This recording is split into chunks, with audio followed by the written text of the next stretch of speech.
नमस्कार। ANB news में आपका बहुत बहुत स्वागत है। मैं हूं नवीन पांडे। संसद की सुरक्षा में सेंध लगाने का मुद्दा लगातार हंगामेदार होता जा रहा है।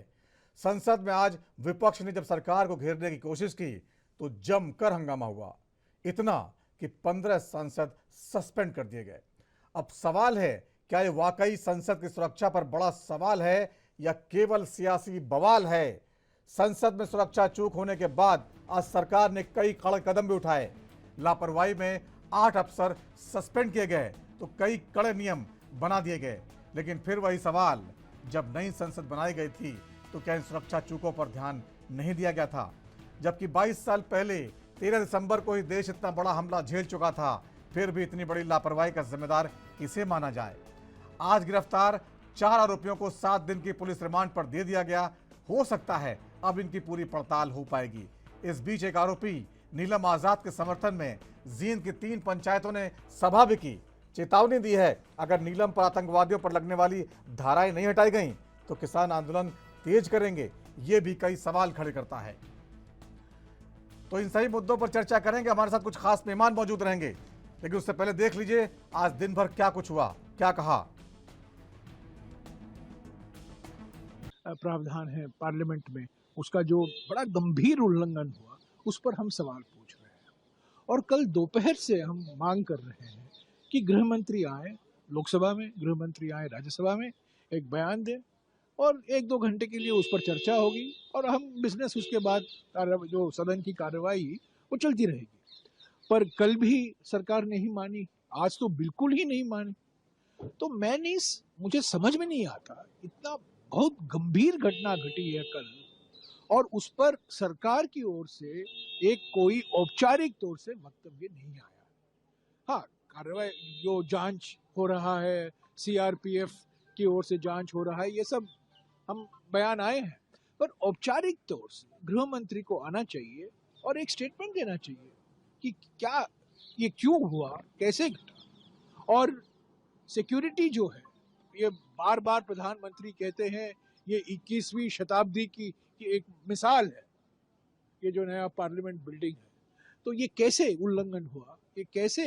और एक और विशेष बात है, महत्वपूर्ण बात है, इस हादसे में, इस दुर्घटना में, मैं इसको दुर्घटना ही कहूंगा क्योंकि ये नहीं होना चाहिए था, बीजेपी सांसद मैसूरू के जो प्रताप सिम्हा की भूमिका निकल कर आई है, उस पर बीजेपी बिल्कुल अभी तो जवाब तो दे रहे हैं, सब लोग जवाब दे रहे हैं। जैसा वो बोलेंगे ऐसा ही होगा क्या? सरकार चलाएंगे, गृह मंत्री जी जवाब देंगे, उसके बाद बोलेंगे प्रधानमंत्री जी जवाब दो। ये जैसा वो लोग बोलेंगे ऐसा कि चलता है क्या? क्योंकि आज रक्षा मंत्री जी भी, राजनाथ सिंह जी भी जवाब दिया, स्पीकर ने जी भी बोला है, हमारा प्रहलाद जोशी जी ने बोला है, सब लोग बोल रहा है। क्या चाहिए उसको? सुरक्षा का विषय है, वो जांच हो रहा है, उसका हाई अथॉरिटी टीम जांच कर रहा है, उसका रिजल्ट आ जाएगा जल्दी। वो मतलब जानने की जरूरत है। और वो कारण क्या लगता है हमें, तो जो जैसे नीलम है बच्ची, ये जींद जिले में गसो खुर्द गांव है, वहां की बेटी है ये, हम जानते हैं इसको अच्छी तरह से। बहुत ही इंटेलिजेंट बच्ची, पढ़ी लिखी बच्ची है ये। तो ये इसने एमफिल भी किया हुआ है, नेट क्लियर है, एस्टेट क्लियर है, और ये रोजगार के लिए मारी मारी फिरी बेचारी। घर का इतना ब्योंत नहीं है, छोटा इनका बिल्कुल मामूली घर है इनका। तो ये सारा बेरोजगारी के कारण हो रहा है, ये मेरा मानना तो ये है। और ये दूसरे बच्चे ये बेरोजगार हैं। तो मैं तो इस माध्यम से ये कहूंगा कि भाई इन बच्चों को इनोसेंट मान के, बेकसूर मान के इनको तुरंत रिहा कर दिया जाए। और जो ये बच्ची है, इसका तो सिर्फ यही था कि भाई कम से कम इनको लोगों को पता चले, एमपी वगैरह जितने भी सारे हैं हिंदुस्तान के लोग, इनको एक जानकारी देने के लिए कि भाई लोग बेरोजगारी के लिए, बच्चे नशे की तरफ जा रहे हैं, चोरी डकैती कर रहे हैं, अवैध कार्य करने में संलिप्त हो रहे जा रहे हैं बच्चे। तो मैं तो आपके माध्यम से यही कहना चाहूंगा कि भाई अगर इसको जल्दी से तुरंत रिहा नहीं किया गया तो हमारे सारे संगठन, चाहे वो खापे हों, चाहे वो हमारे किसान संगठन हो, चाहे अलग कर्मचारी संगठन हो, सारे इकट्ठे होकर के कोई बड़ा निर्णय लेने पर मजबूर होना पड़ेगा। सभी हमारे किसान, भारतीय किसान अम्बावता का मैं प्रदेश अध्यक्ष हूँ, हमारे शमशेर सिंह दहिया जी महासचिव हैं, और चौधरी ऋषिपाल जी अम्बावता हमारे राष्ट्रीय अध्यक्ष हैं, उनसे भी मैंने बात की थी।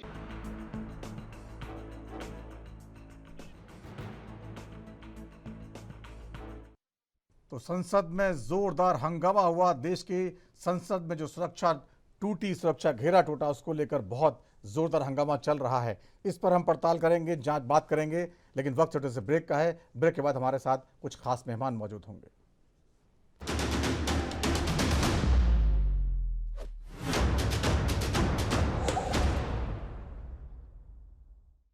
ब्रेक के बाद राजधर में आपका बहुत बहुत स्वागत है। आज हम बात कर रहे हैं संसद की सुरक्षा में सेंध लगी, विपक्ष जोरदार हंगामा कर रहा है, 15 सांसद सस्पेंड कर दिए गए। हमारे साथ कुछ खास मेहमान मौजूद हैं, उनसे बात करेंगे। बीजेपी के प्रवक्ता देवेंद्र प्रमुख साहब, आपका बहुत बहुत स्वागत है। मुन्ना खान जी, कांग्रेस नेता, आपका बहुत बहुत स्वागत है। वरिष्ठ पत्रकार के तौर पर आरबी उपाध्याय जी, आपका बहुत बहुत स्वागत है। किसान नेता स्वामी इंद्र जी, आपका बहुत बहुत स्वागत है। आजाद पालवा साहब, आपका भी बहुत बहुत स्वागत है। सबसे पहले देवेंद्र प्रमुख साहब, 15 सांसद सस्पेंड कर दिए गए, क्या चाहते हैं आप लोग? सवाल भी ना पूछे जाएं, विपक्ष आपसे कोई बात भी ना करे, इतनी बड़ी सुरक्षा में सेंध लगी है और आप इतना बड़ा कड़ा एक्शन ले रहे हैं। नहीं, विपक्ष का काम सवाल पूछने का है तो पूछे। विपक्ष सवाल की तरह से खूब सवाल पूछिए, आप, कोई दिक्कत नहीं है। जवाब देने के लिए तो सरकार है, सरकार की जवाबदेही है, देगी, बिल्कुल देगी, और जवाब दे भी रही है। जब देश के सबसे बड़े नेताओं में से एक नेता आकर स्वयं राजनाथ जी सिंह बोल चुके हैं, अपनी बात बता चुके हैं, आप जिसकी मांग कर रहे हैं उनके लिए भी आपको बोल दिया है, और सरकार का जो काम है उसको सरकार कर रही है, तो हंगामा करना, तोड़ फोड़ करनी और यही ड्रामेबाजी जो पहले करते आते थे उसी तरह से दबाव बनाना, संसद को ना चलने देना, ये कौन सी न्याय की बात? ये न्याय की बात थोड़ी है। ये तो अराजकता का माहौल और बढ़ाने का प्रयास कर रहे हैं जिस तरह से। ठीक है, ये बड़ा गहन मामला है, वो क्यों बच्चे हैं, कोई लड़के हैं, क्या है, अब ये सब जांच का विषय, मैं नहीं कह सकता। उन पर कोई चीज क्या हुई है क्लियर कोई हुआ नहीं है, जब तक नहीं होंगे तब तक कैसे बोलेंगे। और वो हो जाएगा क्लियर धीरे धीरे, क्या क्या कारण है उसके पीछे, क्या है, सारी चीज एक एक एंगल निकल के आएगा। सरकार कहाँ बच रही है। लेकिन विपक्ष की तरह से क्वेश्चन कीजिए, ठीक है, खूब जवाब मिलेगा आपका, सवालों का ठीक है। एक एक मुन्ना जवाब। खान जी, आप जांच क्यों नहीं करने दे रहे हैं, समय क्यों नहीं दे रहे हैं सरकार को, इतनी जल्दबाजी में क्यों हैं?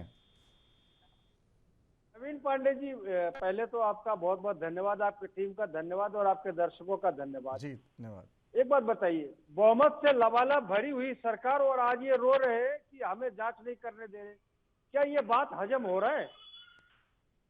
नहीं, आप बताइए, बात हजम हो रहा है कि बहुमत से लबालब भरी हुई सरकार को कोई रोक सके, और वो भी इस शाह और शहनशाह को जो तानाशाही पे उतरी हुई है उसे कोई रोक ले?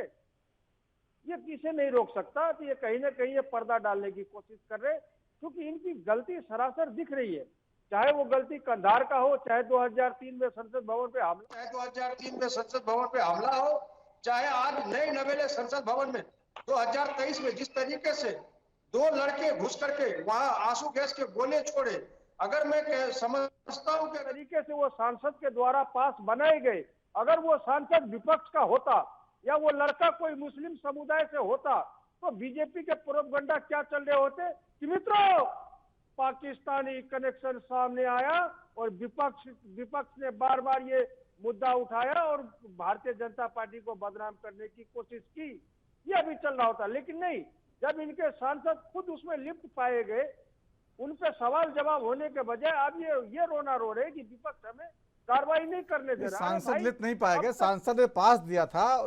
देखिए, तथ्यों को तोड़िए मरोड़िए नहीं, सांसद ने पास दिया था और बहुत सारे सांसद इस तरह से पास बांटते हैं, आप भी जानते हैं, ठीक है। लेकिन ये थोड़ा सा गंभीर हो जाएगा। चलिए ठीक है, आरबी उपाध्याय साहब, जिस तरह से विपक्ष इसमें मुद्दा बना रहा है, जिस तरह सरकार इसको हल्के में लेने की कोशिश कर रही है, आपको लगता है कहीं मामला जो है बहुत गंभीर है और सही तरह से डील नहीं हो रहा है?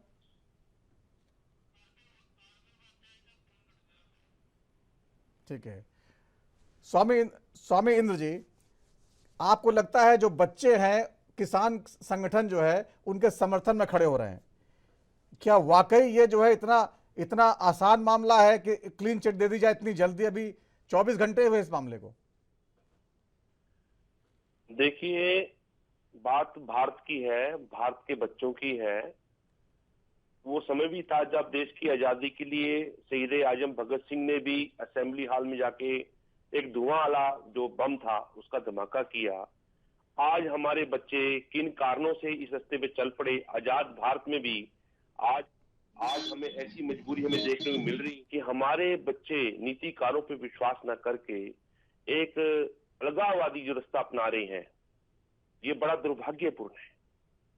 शहीद आजम की फोटो आप मेरे पीछे देख रहे हैं, उधम सिंह की फोटो मेरे पीछे आप देख रहे हैं। क्या उन्होंने ऐसे भारत का सपना देखा था कि आजादी के बाद हमारी आजादी की सुरक्षा की बात नहीं होकर हमारे बच्चों के भविष्य की सुरक्षा को लेकर जो ये आंदोलन लड़ा गया था देश की आजादी का, क्या वहां हम पहुंच पाए? क्या हमारे नीतिकार हमारे बच्चों को हमारा भविष्य सुरक्षित कर पाए? आज भारत के अंदर सबसे बड़ी तादाद में युवा शक्ति हमारी विदेशों में जा रही है। इसके ऊपर प्रश्न उठाना होगा, सोचना होगा। स्वामी कि इंद्र जिन साहब, आपकी अंग्रेजों बात से- सही है, लेकिन ये जिन सवाल उठाने का तरीका थोड़ी है कि संसद में घुस जाइए और हंगामा कर दीजिए। इतने मासूम ये बच्चे तो नहीं है, इतनी ये अच्छी खासी उम्र है दुर्भाग्यपूर्ण उनकी। नवीन जी दुर्भाग्यपूर्ण है, बहुत ही दुर्भाग्यपूर्ण है कि हमारे बच्चे, अंग्रेजों के जमाने में ये बात ठीक थी, नवीन जी, एक 10 विदेशी हमारे पे सेकंड राज कर रहा था, हमारे बच्चे उसके ऊपर विरोध जता रहे थे कि आप हमारे पे राज कैसे कर सकते हैं, ये देश हमारा है। आज हमारे देश के नीतिकार हमारे बच्चों को किस स्तर पर ले जाके खड़ा कर दिया है कि बच्चों को, हमारे युवाओं को अलगाववादी रास्ता अपनाना पड़ रहा है। ये बड़ा प्रश्न चिन्ह है, हमारी शिक्षा नीति के ऊपर प्रश्न चिन्ह है। वो लड़की जो हरियाणा से संबंध रखती है, वो हमारी बेटी जो पढ़ी लिखी है, जो शिक्षिका बनना जा रही थी, जो शिक्षिका बनना चाहती है, उसको ये रास्ता अपनाना पड़ा। ठीक है, तो आप सोचिए, ठीक है स्वामी जी। मुद्दा आसान नहीं है, हमें इसमें समझना होगा। हमें किसी में दोष आरोपण करने से पहले समय की सरकार को इसकी गहराई को जानना होगा, उन बच्चों की मानसिक जो स्थिति है उसको समझना होगा। कोई ऐसा अलगाववादी संगठन हमारे बच्चों का गलत उपयोग तो नहीं कर रहा, इसकी भी जांच करनी होगी कि हमारे बच्चों को इस अलगाववादी संगठन गुमराह तो नहीं कर रहा। ठीक है स्वामी जी, ये ठीक है, हमारी जिम्मेदारी बनती है। ठीक है। आरबी उपाध्याय साहब, जिस तरह से इस मामले को डील किया जा रहा है, सरकार हल्के में ले रही है और विपक्ष बहुत गंभीरता से, कुछ ज्यादा ही इसको आतंकवादी गतिविधि साबित करने में लगा हुआ है, आपको लगता है कि संतुलन इसमें कैसे साधा जा सकता है? देखिए, संतुलन बनाया जा सकता है, सुरक्षा की चूक है इसमें कोई दो राय नहीं है। तो कोई भी अब कहा जा रहा है कि भी उसने, एमपी ने क्यों लेटर लिखा। देखिए, सांसद का कर्तव्य है कि कोई भी अगर जाना चाहता है तो वहां जा सकता है, लेकिन जो सिक्योरिटी पर्सनल है उनकी ड्यूटी है कि कोई भी इस तरह का आर्म, एम्यूनिशन या कोई हार्मफुल चीज न ले जा पाए। अब यहाँ जिस तरीके से दिखाया गया कि वो गैस छोड़ रहे हैं वहां पर, तो पहुंचा कैसे, प्रश्न बहुत बड़ा है। और फिर सुरक्षा कर्मी क्या कर रहे थे जब वो दर्शक दीर्घा से छलांग कर और वहां सदन में पहुंच जाते हैं। तो देखिए, सुरक्षा की बहुत बड़ी चूक है कहीं ना कहीं। अब इसको ये कहकर के भाई पढ़े लिखे बच्चे हैं, बेरोजगार हैं, तो बड़ी चिंता है। मैं इंद्र जी को सुन रहा था, अरे भाई उसके लिए आंदोलन करिए आप लोग, किसी ने मना किया है क्या? भी किसान यूनियन आंदोलन कर सकती है, विपक्ष आंदोलन कर सकता है, मांग रख सकता है, अपने सुझाव दे सकता है। वो एक लोकतांत्रिक तरीका है। ये लोकतांत्रिक तरीका नहीं है कि दर्शक जी दीर्घा से कूद कर और आप चले जाएं सदन में और वहां जाके गैस, जो भी आंसू गैस है या क्या है वो समय पर पता लगेगा, उसका प्रयोग करें, तो इसको जायज नहीं। ठीक है, ठीक है। देवेंद्र जी, रक्षा मंत्री राजनाथ सिंह संसद में आते हैं और ये कहते हैं, देखिए इस तरह के मामले पहले भी हुए हैं, पेपर फेंके जाते रहे हैं, पहले विपक्षी सांसद इस तरह की हरकतें करते रहे हैं, ये मामले को इतना डाइल्यूट कर देना और पेपर फेंकने की घटना से तुलना करना, आपको नहीं लगता कि विपक्ष को चिढ़ा रहे थे आप? इतना बड़ा हंगामा हो गया, इतनी, आप तो प्रवक्ता सारे जितनों से बात हुई सब कह रहे हैं कि हाँ बड़ी सुरक्षा चूक है। राजनाथ सिंह जी कह रहे हैं कि देखिए बहुत पेपर फेंकने जैसा मामला, इतने वरिष्ठ नेता हैं, विपक्ष यही तो कह रहा है कि गंभीरता जताई नहीं रही सरकार। देखिए नवीन सर, आप भी तो इस बात को मान रहे हैं जी कि राजनाथ जैसे नेता जो हैं भारतीय जनता पार्टी का, और इससे बड़ा कद क्या हो सकता है कि आकर इतनी जल्दी जवाबदेही देने के लिए जवाब तय हो गया, जिनका जवाब दे रहे हैं, बोल रहे हैं, और हम भी बोल रहे हैं, कहीं भाग नहीं रहे।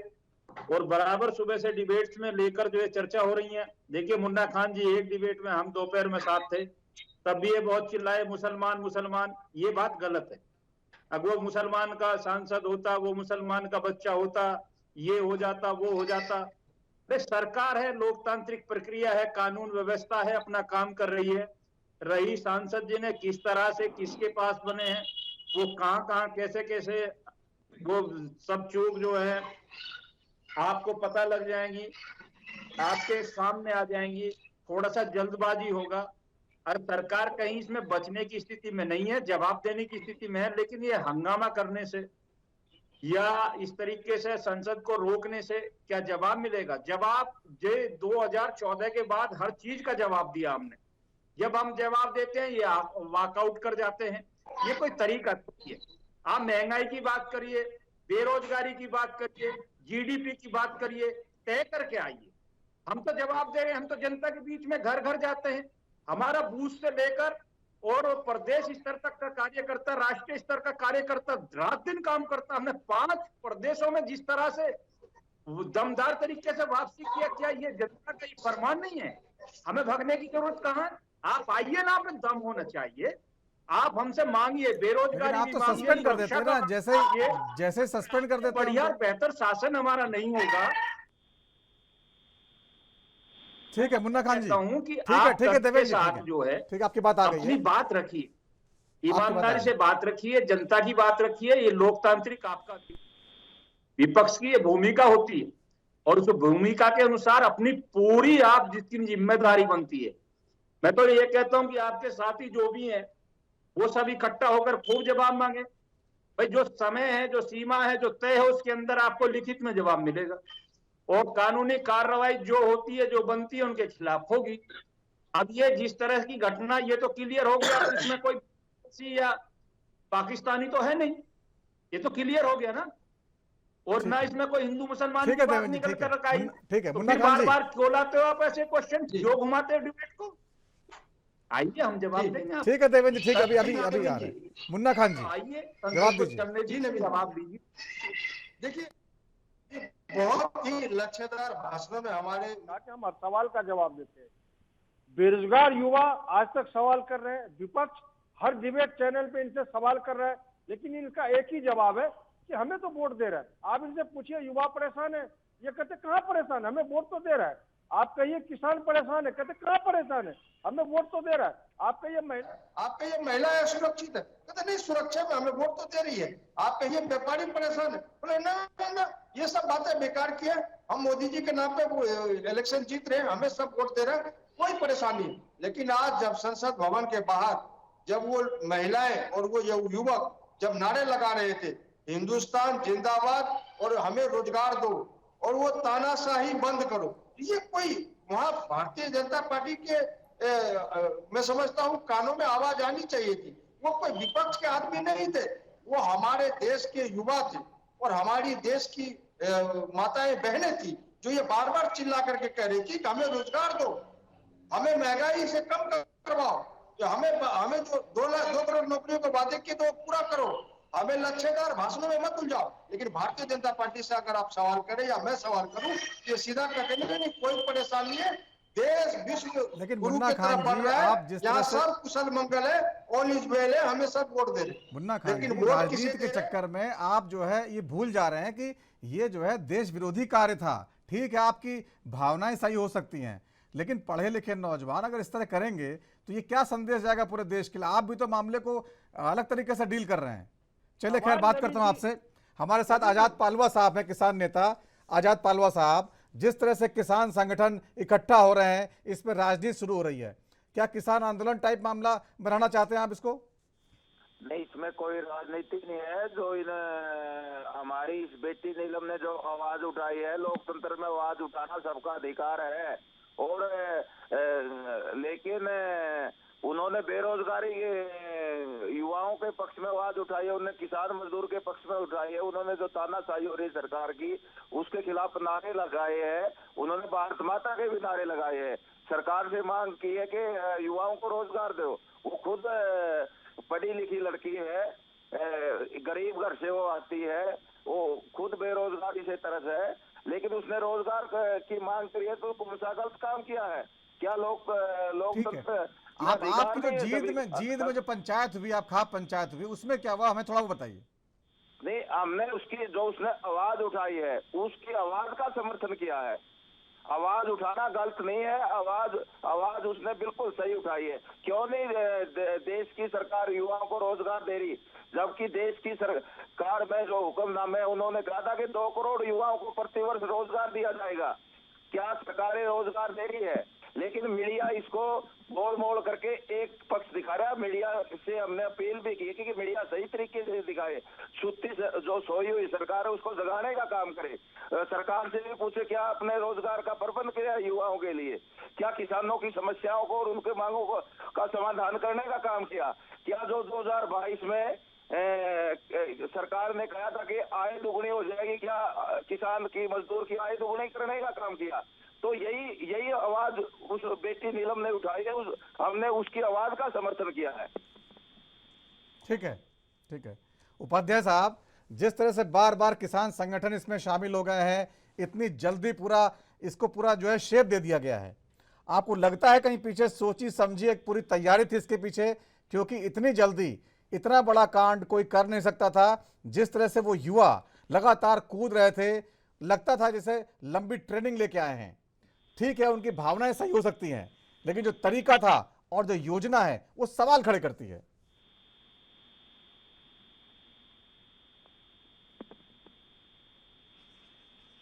उपाध्याय जी, फिर कट गया था। हाँ, आरबी उपाध्याय साहब, मेरा सवाल यह है कि जिस तरह से वो युवा संसद में आए और संसद के बाहर हंगामा किया, बाकायदा उनका वीडियो बनाया गया, वीडियो प्रसारित किया गया, उसके बाद खाप पंचायत होती है और उसके बाद किसान आंदोलन की तैयारी है, ये सारे घटनाक्रम जिस तरह से एक के बाद एक चल रहे हैं, क्या लगता नहीं 2024 के मद्देनजर कोई देश में एक नया तरह का कुछ खड़ा करने की तैयारी है? और जिस तरह से वो इतनी आसानी संसद में कूद रहे थे, ऐसा लगता था उनको ट्रेनिंग दी गई है या खुद उन्होंने ट्रेनिंग ली है। ये एक परसेप्शन क्रिएट करने की तैयारी नहीं लगती आपको? देखिए, इससे परसेप्शन क्रिएट करने से क्रिएट नहीं होता है। हर नागरिक समझता है कि संसद में इस तरह की उछल कूद या इस तरह की गतिविधि को जायज नहीं ठहराया जा सकता। तरीके हैं, अगर बेरोजगारी है और ध्यान आकर्षित करना है आपको, और विपक्ष को भी इस बात की चिंता है कि भाई बेरोजगारी है। मुन्ना खान जी कह रहे थे कि रोजगार दो, तानाशाही बंद करो, तो उसके लिए सिस्टम है लोकतंत्र में। जंतर मंतर पर जाइए, धरना दीजिए, प्रदर्शन कीजिए। ये तो नहीं हो सकता कि आप संसद में चले जाएं और वहां जाके आप हंगामा करें। वो लोकतंत्र का मंदिर है, उसकी अपनी एक मर्यादा है और उसको तार तार करने की परमिशन किसी को नहीं दी जा सकती। किसान नेताओं को चिंता है तो किसान नेता आंदोलन करें ना, बेरोजगारी के खिलाफ आंदोलन करें, प्रदर्शन करें, किसी ने मना किया है? सरकार को मजबूर करें कि वो सबको रोजगार दे। देखिए, बेरोजगारी की बात तो बहुत होती है, लेकिन नवीन जी, ये भी यथार्थ है कि देखिए गांव में चले जाइए, लेबर नहीं मिल रही किसी भाव में, किसी कीमत पर। एक तरफ आप कह रहे हैं बेरोजगारी है, दूसरी तरफ काम है और आदमी नहीं मिल रहे हैं काम के लिए। यहाँ पे सवाल दूसरा, सही काम भी चाहिए ना लोगों को। पढ़े लिखे लोग अपना पढ़ा लिखा वाला काम चाहते हैं। खैर चलिए, ठीक है। स्वामी इंद्र साहब, जिस तरह से ये बात हो रही बार बार जो है कि ये पूरी सवाल थोड़ा सा बड़ा है। जिस तरह से वो युवा आए, संसद में कूदे, बाहर उन्होंने धुआं छोड़ा, वीडियो बनाया, एक फरार हो गया सबका मोबाइल लेके, उसके बाद पूरी तैयारी के साथ जिस तरह से वो कांड करते हैं और फिर खाप पंचायत सामने आती है। अब किसान आंदोलन की बात हो रही है। ये क्यों ना माना जाए कि ये पूरी प्लानिंग के साथ कुछ लोग इसको कर रहे थे? वो अलग बात है कि सामने कोई अभी नहीं आया है। आप लोग क्या 2024 से पहले कोई बड़ा आंदोलन खड़ा करना चाहते हैं, भले उसकी मंशा सही हो? देखिए नवीन जी, किसान कोई आंदोलन नहीं करना चाहता, बहुत काम है। सरकार की किसानों के लिए जो नीतियां हैं, अगर वो गलत होंगी और किसान हक में सरकार कार्य नहीं करेंगी तो मजबूरन हमें आंदोलन भी करना पड़ेगा। देश के प्रधानमंत्री ने पूरे देश के सामने कहा था कि किसानों को एमएसपी की गारंटी का कानून लाया जाएगा। आज शीतकालीन सत्र चल रहा है, क्या देश के प्रधानमंत्री एमएसपी को लेकर एक भी बार चर्चा कर सके? नहीं कर सके। युवाओं के लिए प्रधानमंत्री बोलते हैं 2 करोड़ युवाओं को रोजगार दिया जाएगा। क्या प्रधानमंत्री ईमानदारी के साथ ही कह सकते हैं कि मैंने 2 करोड़ लोगों को रोजगार दिया? नहीं कह सकते। तमाम ऐसी बातें हैं जो युवाओं को, किसानों को, देश के आम नागरिक को, व्यवसायी को विचलित करती हैं सरकार की नीतियों के कारण। आज अगर हमारे युवा पथभ्रष्ट हो रहे हैं, कहीं आगे पीछे हो रहे हैं, उसकी जवाबदेही उतनी ही सरकार की है। मैं स्वामी साहब, बीजेपी वाले कहते हैं कि हमें तो वोट दे रहे हैं युवा, आप लोग ऐसा ही कहते रहते हैं। धन्यवाद करता हूँ जी। देखिए, मैं बीजेपी के प्रवक्ता का धन्यवाद करता हूँ, साथ बैठे हैं, उन्हें कहा ये बात समझ आ गई है कि कोई पाकिस्तान का दूसरी एजेंसी का षड्यंत्र नजर नहीं आ रहा। वो हमारे बच्चे हैं, कोई भूल चूक हुई है, कोई कमी हुई है, सुधार दिया जाएगा। और विषय ये है कि क्या तमाम सारे बच्चे देश के संसद में आएंगे? क्या देश की संसदीय प्रणाली क्या इसकी इजाजत देती है? क्या हमारे नीतिकार बाबा साहब भीमराव अम्बेडकर ने देश के अंदर संसदीय प्रणाली लाई गई थी, लोगों द्वारा नेताओं का चयन किया जाएगा, क्या वो आज जो नेता चुने गए हैं, क्या वो ईमानदार सच्चे प्रतिनिधि बन के देश में काम करते हमें नजर आ रहे हैं? क्या प्रश्न बहुत गहरा है। आज हमारी पीड़ा, जो देश की युवाओं की पीड़ा है, वो हमारे सामने आ रही है, अभिभावकों की पीड़ा सामने आ रही है। आज आप देखेंगे कि देश के सबसे ज्यादा युवा पूरे दुनिया में भारत के पलायन कर रहे हैं, पढ़े लिखे युवा। हमारी आने वाली नस्लें, जिन अंग्रेजों के खिलाफ भगत सिंह ने, सरदार उधम सिंह ने लड़ाई लड़ी, देश के लिए प्रधानमंत्री महात्मा गांधी ने लड़ाई लड़ी, हमारे जितने भी शहीदों ने लड़ाई लड़ी, दो युवा आज हमारे युवा जो गैर कानूनी काम करके आप कैसे इसको साबित कर सकते हैं के लिए विदेश जा रहे हैं? आपकी बात सब सही है, लेकिन गैर कानूनी तरीके से आप देश को धमका करके कोई समस्या कैसे उठा सकते हैं, ये मेरी समझ में नहीं आ रहा। मैं समर्थन नहीं करता, इस बात का मैं समर्थन नहीं करता। मैं पहले ही बोल रहा हूँ, ये दुर्भाग्यपूर्ण है। चलिए, मुझे बीजेपी प्रवक्ता से मैं जवाब ले लेता हूँ। इसके ऊपर गहराई से चिंतन करना होगा। ठीक है, चिंतन। देवेंद्र प्रमुख साहब से बात बनने वाली नहीं। देवेंद्र प्रमुख साहब, अभी आपने कहा कि वो युवा भटके हुए लगते हैं, वो कोई आतंकवादी नहीं है, ठीक है, यानी आप भी मानते हैं कहीं ना कहीं वो बहुत बड़े दोषी नहीं है, उसके बावजूद आप उस पर यूएपीए लगा देते हैं, आतंकवादी वाला कानून। ये दोनों बातें एक दूसरे के विरोधी नहीं है क्या? इतना बड़ा, अगर वो युवा है, मासूम है, आप मानते हैं, तो जांच करिए। उससे पहले इतना बड़ा आपने कानून लगा दिया, आप जानबूझ के किसान संगठनों को इकट्ठा होने का मौका खुद दे रहे हैं।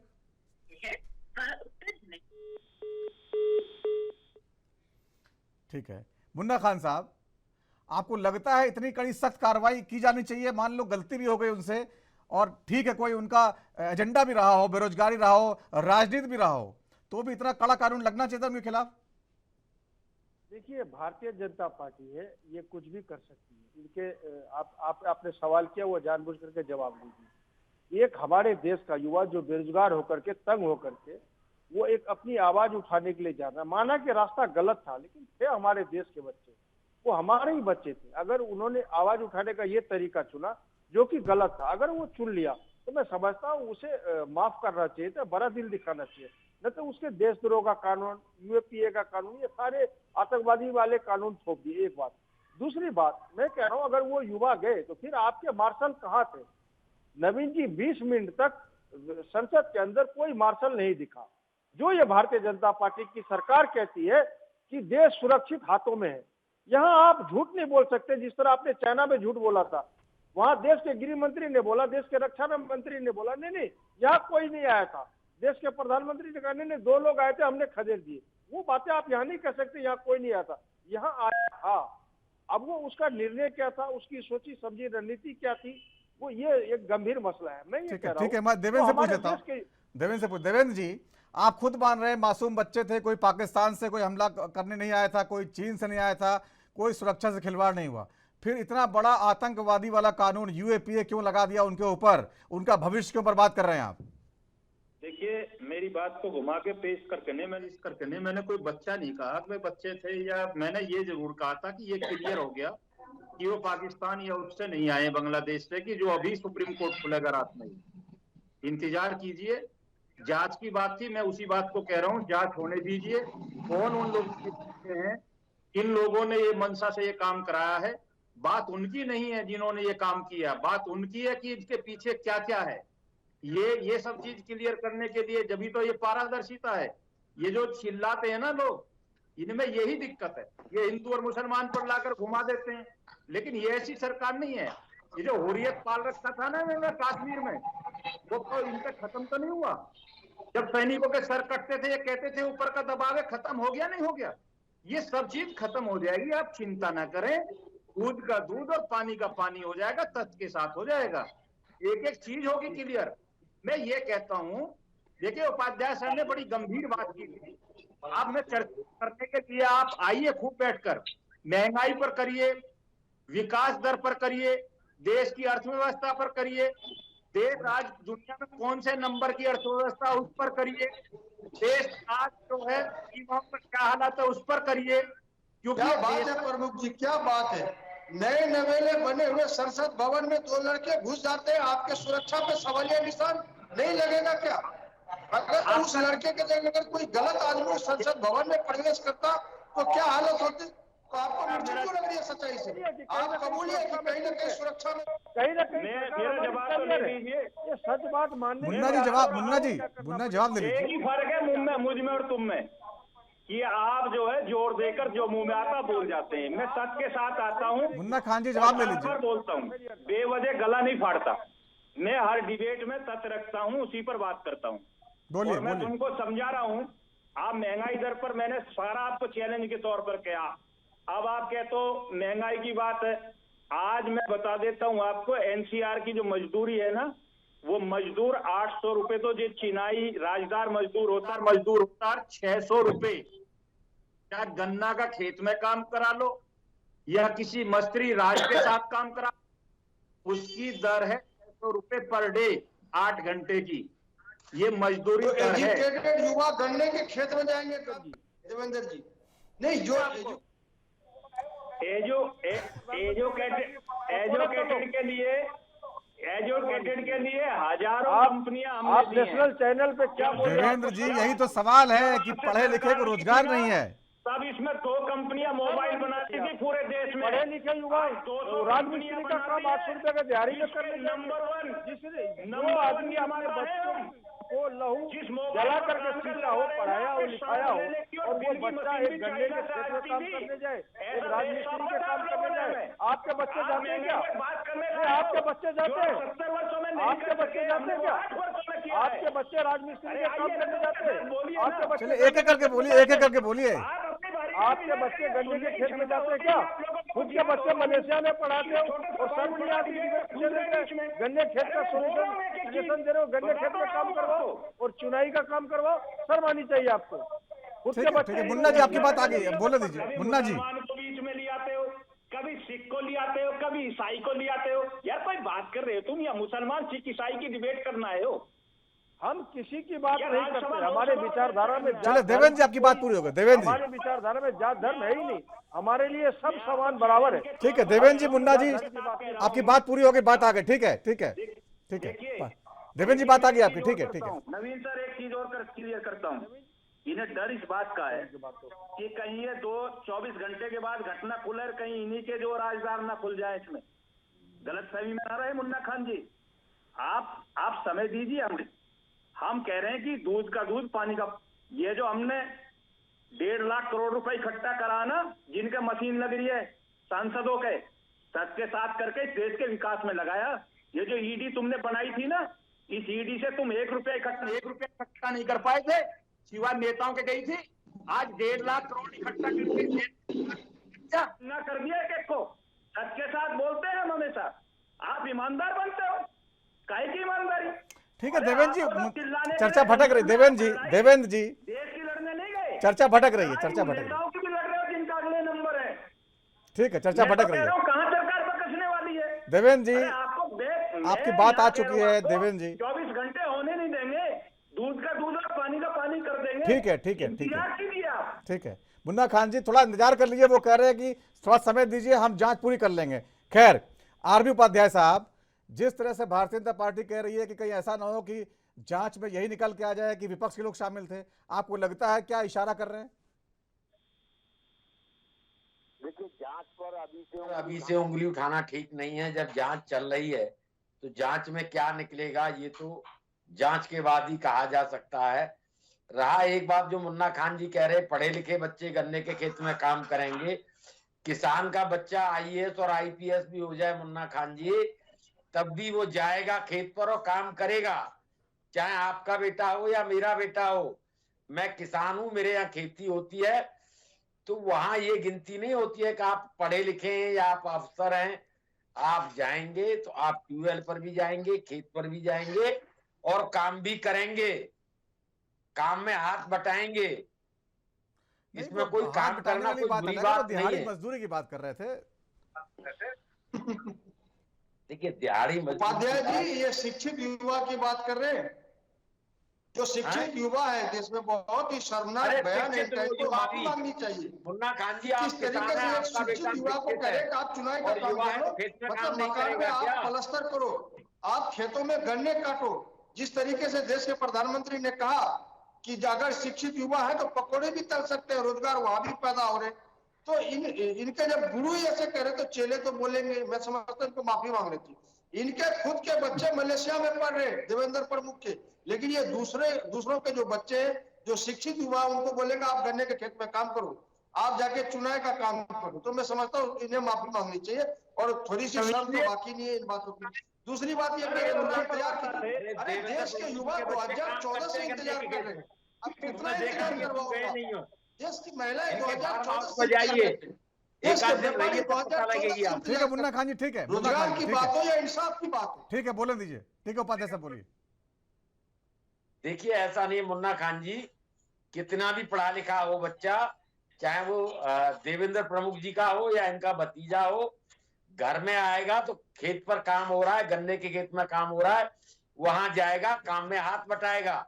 आप सवाल कह रहे हैं उपाध्याय जी, आप सवाल समझे नहीं। आप कई बार मेरे साथ डिबेट में बैठे, गन्ने के खेत में काम करिए, आपको भी आनंद आएगा। सवाल को सभी युवा को ये सलाह दे रही है कि आप मुन्ना खान जी गन्ने के खेत में काम कीजिए, आप चुनाव का काम कीजिए।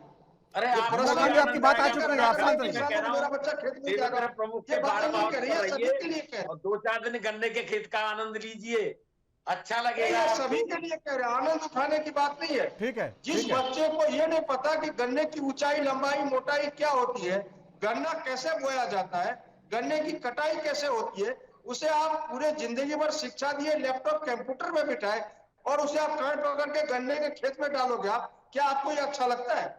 क्या आपको ये अच्छा लगता बात आ चुकी है? मुन्ना खान जी, आपकी बात आ चुकी है। शिक्षित होकर मलेशिया में पढ़े और जो देश के बच्चे वो गन्ने की रोपाई की लंबाई नहीं पता, मोटाई नहीं पता। अरे किसान का बेटा तो देख के बता देता है। ठीक है उपाध्याय साहब, ठीक है, कोई किसान नहीं है उपाध्याय जी। ठीक है मुन्ना खान जी, उपाध्याय साहब, ठीक है। आजाद पालवा साहब, ठीक है, शांत रहिए। आजाद पालवा साहब, अब ये बताइए, किसान संगठनों का अगला, जिस तरह सरकार ने इसमें यूएपीए लगाया है, अब आपका रुख क्या होगा? सरकार आपकी बात नहीं मान रही है। नहीं, हमने तो ये कहा कि सरकार ने बिल्कुल जल्दबाजी की है। उनका मकसद कोई सोई हुई सरकार को जगाने का था, कोई वो आतंकवादी नहीं है, कोई मकसद गलत नहीं था। अगर मकसद गलत नहीं था, कोई आतंकवादी नहीं है, तो यूएपी धारा इतना संगीन एक्ट है, ये क्यों लगाया गया है? जबकि वो इसी देश के बच्चे हैं, पढ़े लिखे बच्चे हैं। जबकि सरकारों ने प्रबंध तो रोजगार का करना चाहिए था, सरकारों ने जागना चाहिए था, उनकी बात सुननी चाहिए थी। ठीक है, देखिए ये क्या होना चाहिए, ये बात आ चुकी है। मैं सीधे से पूछा हूँ, अब क्या करेंगे आप लोग? दूसरी तरफ ले जा रहा है, इसलिए हमने मीडिया से भी अपील की है आज की पंचायत के माध्यम से कि मीडिया सच्चाई को दिखाने का काम करे। ये नहीं भाई अनाप शनाप की बहसबाजी करके इनकी बच्चों की जिंदगी खराब करी जावे। देखो, ये सही है कि ये कदम गलत हो सकता है बच्चों का, लेकिन इनकी आवाज सही है, आवाज का हम बिल्कुल समर्थन करते हैं। आवाज गलत नहीं है और सरकार ठीक है पालवा साहब, ठीक है, ठीक है। इनकी आवाज सुननी चाहिए, किसान मजदूर की भी आवाज सुननी चाहिए और युवाओं की भी आवाज सुननी चाहिए। ठीक है स्वामी इंद्र साहब, मुझे सीधा जवाब दीजिए, ये बच्चे सही है, सब कुछ सही है, आपकी बात आ गई है, मुझे बताइए एक्शन क्या करेंगे आप लोग? सरकार आपकी बात नहीं मान रही है। देखिए, भारत के तमाम किसान यूनियन ने संयुक्त किसान मोर्चे के आह्वान पर जो हमें निर्देश होगा हम वैसा कार्य करेंगे। फिलहाल हम सरकार की कारगुजारी पे निगाह लगाए बैठे हैं। हम सरकार से आपके चैनल के माध्यम से ये अनुरोध करते हैं कि जल्दबाजी में उन बच्चों के भविष्य के ऊपर किसी प्रकार का आप अंकुश न लगाएं। उनसे गलती हुई, हम भी मानते हैं कि बच्चों का जो तरीका था ये संवैधानिक तरीका नहीं है, पर क्योंकि बच्चे आवेश में आकर उन्होंने सरकार की नीतियों के कारण ऐसा कदम उठाया है, उनकी गलती को भी देखना होगा और उनसे हुई गलती को क्षमा करने का भी विशाल हृदय सरकार के पास होना चाहिए, ऐसी मैं उम्मीद करता हूं। और अगर सरकार देश के युवाओं को न्याय नहीं दे पाएगी और किसानों को उनके अधिकार नहीं दे पाएगी तो मजबूरन संयुक्त किसान मोर्चा अगर आंदोलन के आह्वान करता है तो तमाम किसान यूनियन संयुक्त किसान मोर्चे के आह्वान पर दिल्ली की ओर कूच करेगी। ठीक है देवेंद्र प्रमुख साहब, किसान आंदोलन की तैयारी है, क्या इससे निपटने के लिए तैयार हैं आप? मैं जब किसानों का जब मामला था, ये उपाध्याय सर अच्छी तरह से जानते हैं, मैं बहुत डिबेट्स में बड़ा शामिल रहा था। कई बार टिकैत जी के सामने भी आमने सामने बात होती थी और सरकार के पक्ष को रखता था, जो सच्चाई है उसको बोलता था, तत्पर बोलता था।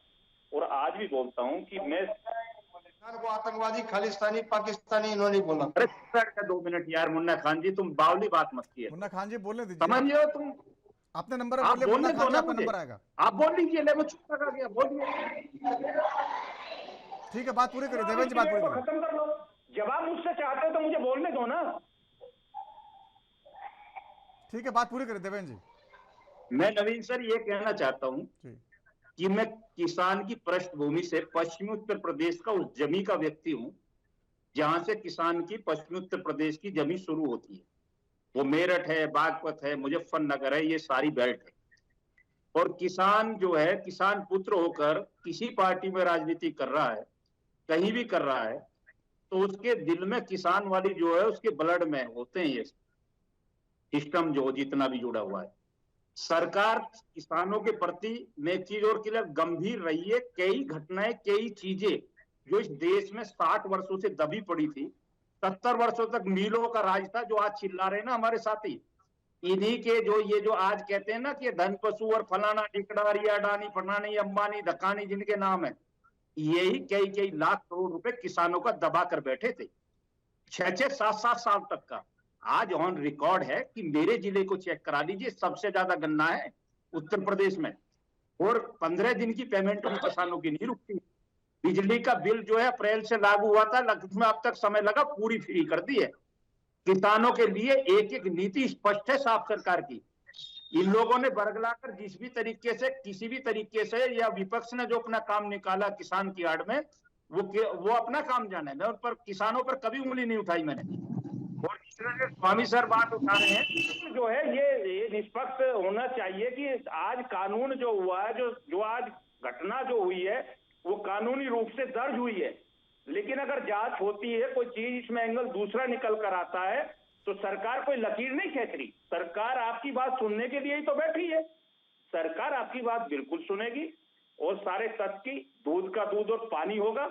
आप थोड़ा शांति से जो है सारी चीज को देखिए कि लोकतंत्र को, संविधान को, कानून व्यवस्था को बचाना सरकार की पहली प्राथमिकता है।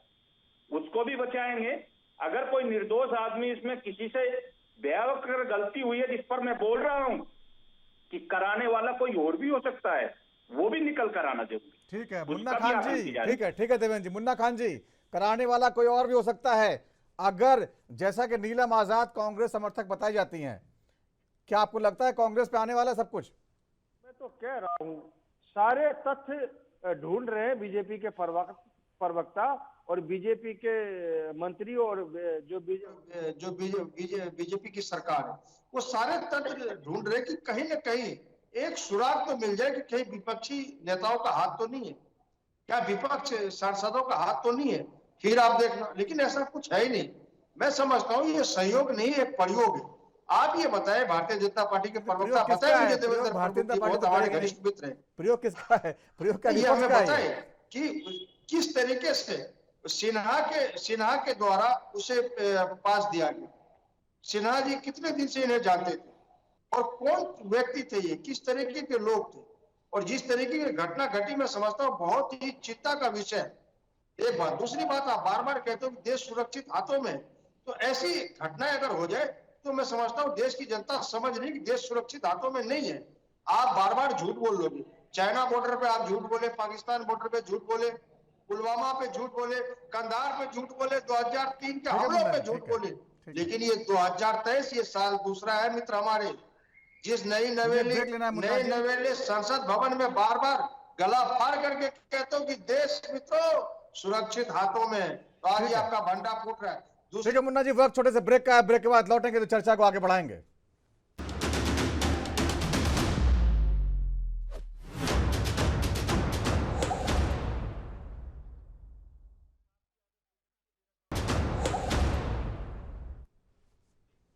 ब्रेक के बाद राजधानी का बहुत बहुत स्वागत है। संसद की सुरक्षा में लगी सेंध और सेंधबाजी करने वाले जो युवा है उन पर लगा कड़ा कानून, क्या इसमें कोई संतुलन है? इस पर चर्चा कर रहे हैं। हमारे साथ बीजेपी प्रवक्ता देवेंद्र प्रमुख जी हैं, कांग्रेस प्रवक्ता मुन्ना खान जी हैं, वरिष्ठ पत्रकार के तौर पर आरवी उपाध्याय साहब हैं, स्वामी इंद्र है कांग्रेस के किसान नेता, आज़ाद पालवा साहब भी हैं किसान नेता। मैं वरिष्ठ पत्रकार जी आरवी उपाध्याय साहब आपसे बात करना चाहता हूँ, क्या ये कोई 2024 के लिए कोई प्रयोग है? जैसा कि मुन्ना खान जी कह रहे थे कि प्रयोग किया गया है, क्या ये प्रयोग कहीं किसी संगठन का है जो ऐसा जो है इमेज क्रैश करना चाहता है सरकार की, जो एक बड़ी इमेज लेकर चलती है? देखिए नवीन जी, मेरे ख्याल से देवेंद्र प्रमुख जी को भी पंडित दीनदयाल उपाध्याय जी ने कहा था कि सरकार अगर नहीं सुन रही, चुनी हुई सरकार के कानों पर जू नहीं रेंग रही, तो उसके कानों पर सीटी बजाइए, हल्ला मचाइए और उसे जगाइए। और सम्मान के साथ पंडित दीनदयाल उपाध्याय का नाम लिया जाता है, और जो लोग दीनदयाल उपाध्याय को अगर देवेंद्र प्रमुख जी ने पढ़ा हो तो उन्होंने यही तो कहा था जो इन युवाओं ने किया है कि सरकार सुन नहीं रही, बेरोजगारी है, और सरकार नहीं सुने तो दीनदयाल उपाध्याय जी ने कहा था कि उसके कानों पर घंटी बजाइए, घंटा बजाइए और जगाइए सरकार को। इन युवाओं ने अपनी व्यथा को संसद में पहुंचकर मीडिया के सामने और जो भी जनप्रतिनिधि उनके सामने रखा है। उपाध्याय साहब, मेरा सवाल दूसरा था। युवाओं ने तो जो किया वो तय होगा। मेरा सवाल ये था, क्या 2024 के लिए कोई परसेप्शन क्रिएट करने की तैयारी है कि सरकार उतनी मजबूत नहीं है जितना दिखाती है? एक ऐसा परसेप्शन क्रिएट करने कोई लगती है आपको, कहीं कोई झलक आ रही है इसमें? देखिए, परसेप्शन भी ऐसे ही बनते हैं। जब संसद भवन सुरक्षित नहीं है तो देश कैसे सुरक्षित हो सकता है? संसद भवन में इतना बड़ा हंगामा हो जाता है, इतनी टाइट सिक्योरिटी के होते हुए, तो प्रश्न तो खड़े करेगा विपक्ष, और मुद्दा हर एक कोई बनाता है। सत्ता पक्ष भी मुद्दा बनाता है तो विपक्ष भी मुद्दा बनाएगा। लेकिन मैं फिर यही कहूंगा, ये जायज नहीं ठहराया जा सकता। खोल दे जरा वो, ठीक है आजाद पालवा साहब, ठीक है आपकी बात आगे उपाध्याय जी, ठीक है आजाद पालवा साहब, क्या एक्शन रहेगा? आप आगे कुछ बताएंगे आप? देखो, सरकारों ने बेरोजगारों की भी बात सुननी चाहिए और रोजगार का प्रबंध करना चाहिए। और जो किसान धरनारत है, अपनी मांगों को लेकर अब भी प्रदर्शन कर रहे हैं, संयुक्त किसान मोर्चा की मांग है कि एमएसपी पर कानून बने और किसानों की जो भी समस्या है उनका समाधान करवाने का काम करे। ठीक है, किसानों की समस्या का समाधान तो तब हो जब यूनियनें करने दें। यूनियन न कानून बनने देंगी, यूनियन न किसान के हित में कोई। ठीक है स्वामींद्र साहब, आखिरी कमेंट्स आपसे ले रहा हूं कि अब इस मुद्दे पर जो है किसान संगठन क्या करने वाले हैं, मुझे थोड़ा सा इसके विस्तार से बताइए। देखिए नवीन जी, किसान यूनियन और एसकेएम की इस मुद्दे पर बड़ी पैनी निगाह है और हम बहुत ही अच्छी तरीके से इसको वाच कर रहे हैं। जो भी बिंदु हमारे सामने चलकर आ रहे हैं वो कोई नए बिंदु नहीं है। आपने देखा होगा कि आंदोलन के दौरान किसानों के ऊपर मुकदमे दायर हुए। केंद्र सरकार ने और प्रदेश की सरकारों ने, उत्तर प्रदेश हो, हरियाणा हो, राजस्थान हो, तमाम सरकारों, इसमें कांग्रेस भी कटघरे में है, इसमें आम आदमी भी कटघरे में है। किसी भी सरकार ने वो तमाम जो मुकदमे आंदोलन के दौरान किसानों पे दर्ज किए थे अभी तक वापस नहीं लिए। आप समझ सकते हैं, किसानों के प्रति भले वो कांग्रेस की सरकार हो, बीजेपी की सरकार हो, आम आदमी पार्टी की सरकार हो, एक ही थाली के चट्टे बट्टे हमें नजर आते हैं। हमें चिंता हो रही है उन बच्चों के भविष्य को, जिन्होंने भविष्य का निर्माण करना था, आने वाली भावी पीढ़ी का। ये जो नीलम लड़की है देवी, ये शिक्षिका बनना चाहती है, ये बच्चों का भविष्य बनाना चाहती है। आज उसका भविष्य खुद कटघरे में, अंधेरे में जा चुका है। तो मैं प्रदेश और केंद्र सरकार से विनम्र बेनती करूंगा, हरियाणा सरकार से कहूंगा, आप उस लड़की की पैरवी करें, क्योंकि वो आपकी बेटी है। भले आज हरियाणा के अंदर बीजेपी की सरकार है, हरियाणा के मुख्यमंत्री माननीय खट्टर जी को कहूंगा कि आप उस बेटी का साथ देना होगा। और केंद्र सरकार, जहां आपने हरियाणा में आकर, देश के प्रधानमंत्री ने कहा था पानीपत में जींद के साथ लगता डिस्ट्रिक्ट है, सटा हुआ जिला है, उन्हें कहा था बेटी बचाओ बेटी पढ़ाओ। बेटी बच भी गई, बेटी पढ़ भी गई। तो आज बेटी क्या कर रही है? बेटी आपके सामने आंदोलन कर रही है।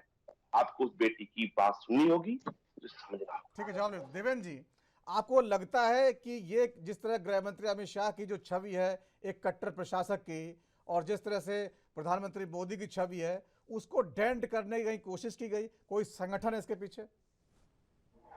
देखिए, कोशिश तो हर तरह से की जाती है नवीन सर, लेकिन ये जो कोशिश है मैं इसे दूसरे हिसाब से देखना चाहूंगा। इस तरह की कोशिश है कि आपने जिनका नाम ले रहे हैं हमारे नेताओं का, माननीय प्रधानमंत्री, गृह मंत्री जी का, उस स्तर का काम ये है नहीं।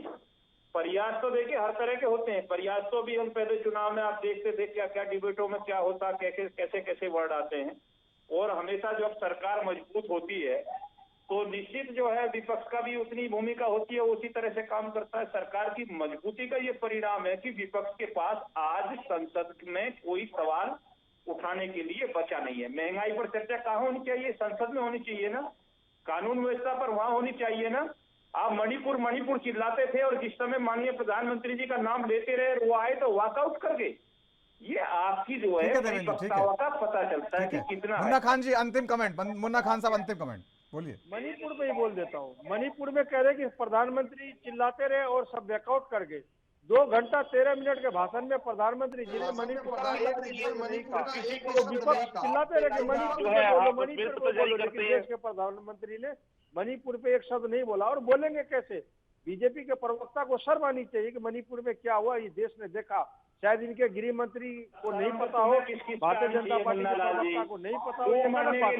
देश की जनता को पता है और देश ने देखा किस तरीके से मणिपुर खड़े हैं और लूट कर खा गए। हजार करोड़ के मुकदमे दर्ज हैं और ईडी और सीबीआई को गाली देते नारा उल्टा होता है। ठीक है, समय खत्म हो चुका है। ठीक है, तुम्हें क्या लग रहा, ना किसान की बात करते, न जवान की बात करते और सेना पर सवाल उठाते हो। ठीक है, समय खत्म हो चुका है। ठीक है, आप सभी मेहमानों का बहुत बहुत धन्यवाद इस चर्चा में शामिल होने के लिए। तो राजधर में आज इतना ही। वक्त एक ब्रेक का है, ब्रेक के बाद भी खबरों का सिलसिला जारी रहेगा।